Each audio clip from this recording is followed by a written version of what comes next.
Ayan, isang mapagpalang umaga ulit mga kamarites. Andito na ang ating student riders. Pero for today's videos, hindi siya student.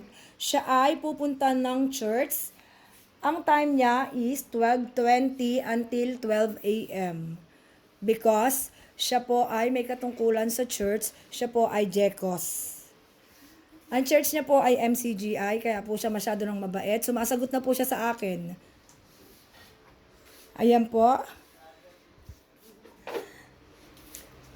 Ayan po, at siya ay aalis na sa katirikan ng araw.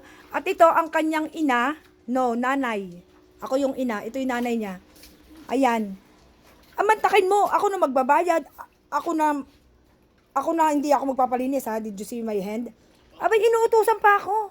Ang lakas ng loob, di ba? Pasaan ka naman dyan, ang hirap talaga magpalaki ng magulang. Oh. Halika na, asan ka na? Ayan, shout out kay Ate Ann.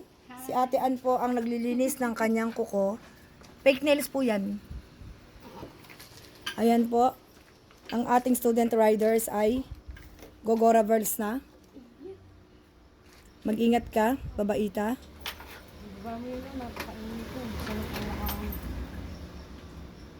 Dapat anak nagpe-face mask eh. Kaso iniisip ko may mata ko naman yung maitim. Hindi, face mask nga para sarado yung ano. Gusto mo kayo. Sige na, mag-ingat ka. Magtubig ka ha. Diba mo?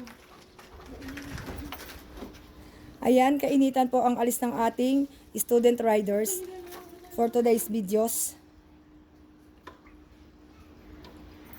Ingat. Bye. Ang biyahe niya po ay 20 minutes na naman from dito hanggang church. Bye!